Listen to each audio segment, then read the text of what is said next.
네, 안녕하세요. 오테럴드 김웅식 기자입니다. 오테럴드의 새로운 코너 자동차를 읽다, 오늘이 그 첫 시간인데요. 출시 전 신차의 이모저모를 살펴보기 위해서 준비를 했습니다.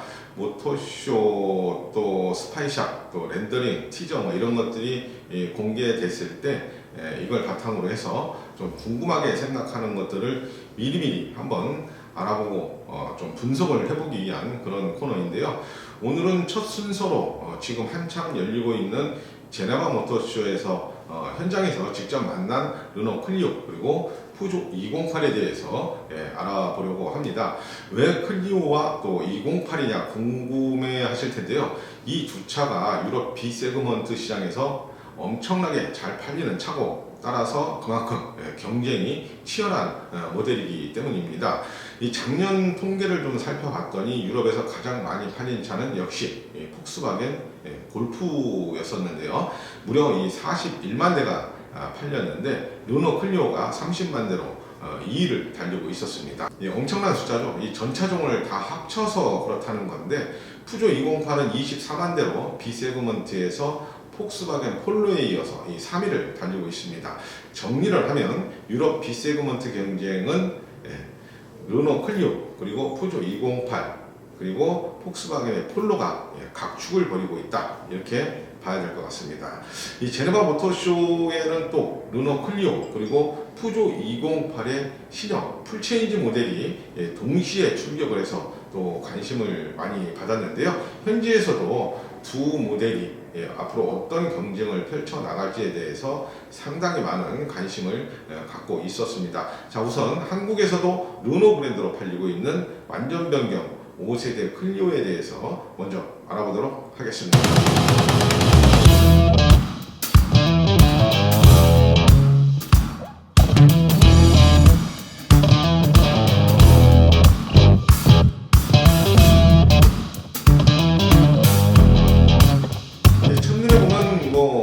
별로 변한 것이 없어 보이죠? 그런데 좀 찬찬히 살펴볼 필요가 있습니다. 세부적인 쪽에서, 그러니까 디테일에 많은 변화가 있기 때문인데요. 우선 가장 먼저 눈에 띄는 것이 C자형 LED 주간 주행등이었습니다. 앞으로 나올 르노의 모든 차, 그리고 기존에 나왔던 세대 교체 모델들도 모두가 다 이 C자형 주간 전조등을 적용을 하고 있었는데요. 또 헤드램프는 전 트림에 기본으로 LED가 제공이 됩니다. 이 낮은 트림이나 높은 트림이나 가리지 않고 좀 고급 사양인 LED 헤드램프가 적용이 된다는 얘기인데요. 또 하나 특징이 로장주 엠블럼이 상당히 커졌습니다. 이전 세대에 비해서 좀 커졌는데, 이 엠블럼이 좀 커지다 보니까 엠블럼이 앉는 자리, 라디에이터 그릴의 상하 폭도 이전 세대보다 조금 이렇게 늘어난 것을 볼 수가 있었고요. 이 측면과 후면의 변화는 거의 없는 것 같은데, 테일램프의 어떤 그래프라든가 레이아웃, 그리고 범퍼 아래에도 변화를 조금 줬습니다. 전반적으로 이전 세대에 비해서 상당히 간결해진 그런 느낌을 줬습니다. 자, 외관보다 실내 변화가 큰 것이 5세대 클리오의 특징인데요. 트림에 따라서 7에서 10인치의 세로형 디스플레이가 사용이 되고 있는데, 10인치 디스플레이는 상당히 크다는 생각이 들 정도로 많은 면적을 차지하고 있습니다. 더 주목할 것은 실내 재질의 촉감입니다. 대시보드 같은 경우 손이 아주 자주 가는 부분이죠. 이 중앙 패널 같은 경우에는 이 촉감이 부드럽고 또 조금 쿠션이 있는 그런 재질을 사용을 해서 감성 품질을 조금 높여놨고요. 스티어링 힐도 그립감이나 사이즈도 괜찮았는데, 좀 한 가지 아쉬운 건 여전히 시트를 조절하는 그 다이얼이나 또 그런 공간이나 이런 것들은 여전히 조금 불편하지 않을까, 그런 생각이 좀 들었습니다. 신형 클리오도 국내에 곧 들어오겠죠. 유럽에서는 1.0L, 또 1.3L, 1.5L 가솔린 터보, 여기에 1.5L 이 디젤로 파워트레인을 구성하고 있는데요. 아마도 국내에는 1.5L 디젤이 가장 먼저 도입이 되지 않을까, 이렇게 생각을 해볼 수 있겠습니다.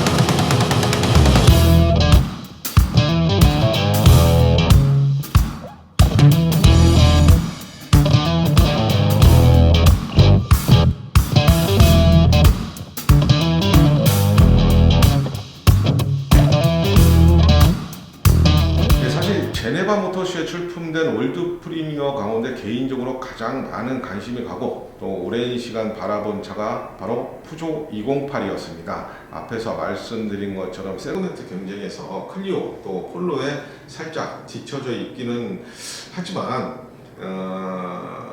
요번에 제네바 모터쇼에서 본 208 같은 경우에는 이 7년 만에 풀체인지가 된 만큼 꽤 높은 완성도를 가지고 있었습니다. 내외관 모두 야 정말 괜찮은 차다라고 생각을 해도 좋을 만큼 여러 가지 품질 개선이 좀 이루어졌는데요. 이 푸조가 아주 작심을 하고 만들었구나 하는 생각이 들 정도로 굉장히 높은 어떤 완성도를 보여줬습니다. 콤팩트하면서도 전고를 높이고 또 수직으로 세운 사자 발톱, 또 어금니, 또 라디에이터 그릴을 굉장히 크게 만들어놔서 전체적으로 아주 이 풍부한 그런 인상을 주고 있습니다. 이 보닛 끝에 208 엠블럼을 배치하고 보닛의 캐릭터 라인도 굉장히 선이 붉고 또 볼륨을 강조해놔서 그런 느낌을 좀 더 들게 했는데요. 힐하우스, 또 램프, 그릴, 또 측면 프레임 같은 곳에 이 블랙 컬러를 좀 이렇게 포인트를 많이 줘놔서 상당히 고급스러워, 어떻게 보면 약간 고성능차 이미지 같은 것들을 굉장히 많이 강조를 해놨습니다. 작은 차라는 생각이 전혀 들지 않을 정도였는데요. 208 역시 실내 구성이 압권이었습니다.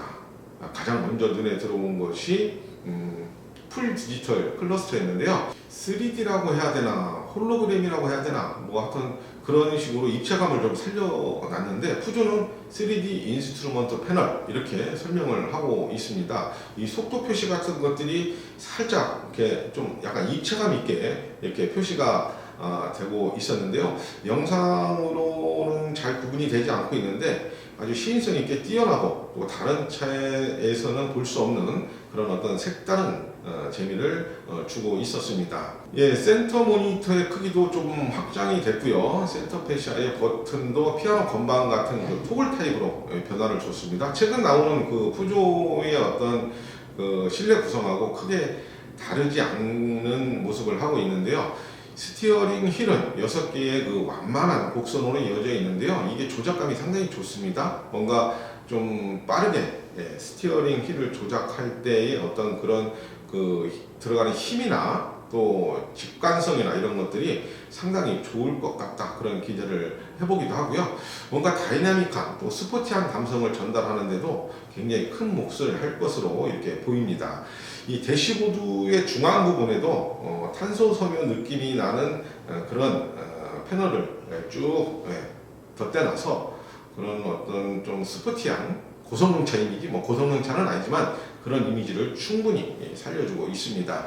직물 또 가죽이 혼용된 시트의 착자감도 상당히 뛰어났습니다. 우리나라 같은 경우에는 가죽 시트를 굉장히 선호하는데 사실 유럽에서는 조금 상위 세그먼트의 차들도 인조 가죽이나 뭐 가죽보다는 이 직물로 된 시트가 상당히 많이 사용이 되고 있고요. 208 같은 경우에는 이런 직물, 기본적으로 직물을 사용을 했지만 중간중간에 가죽 패턴의 어떤 그런 소재를 포인트로 줘서 조금 색다른 어떤 분위기를 주고 있는 것도 하나의 특징이라고 할 수 있겠습니다.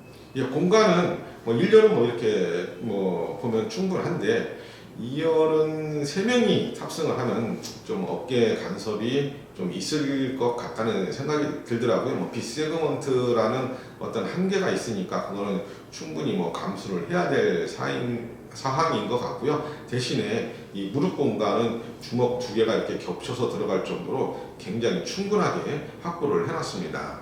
트렁크도 아주 인상적이었는데요. 상당히 깊고 넓습니다. 뭐 2열 시트의 어떤 폴딩까지 이루어지게 되면은 상당히 많은 용량을 확보할 수 있을 것으로 보이는데요.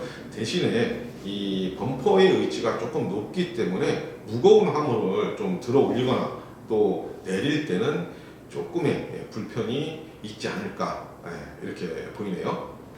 파워트레인은 1.0에서 1.6L 가솔린 엔진 그리고 100마력의 1.5 블루 HDI 엔진으로 구성을 해놨는데요. PSA 그룹의 차세대 멀티 플랫폼이죠. 이 CMP로 이 무게를 30kg이나 줄여놨기 때문에 실제 도로에서 주행을 할 때에 동력 효율성, 또 동력 감성 이런 것들은 훨씬 더 크게 발휘가 될 것으로 기대가 되고 있습니다.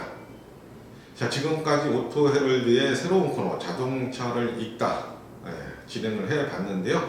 사실 오토헤럴드가 자동차 영상 전문 채널이 아니기 때문에 영상의 어떤 퀄리티라든가 뭐 또 편집이라든가 이런 부분에서는 상당히 부족하다는 것을 저 스스로가 많이 알고 있습니다.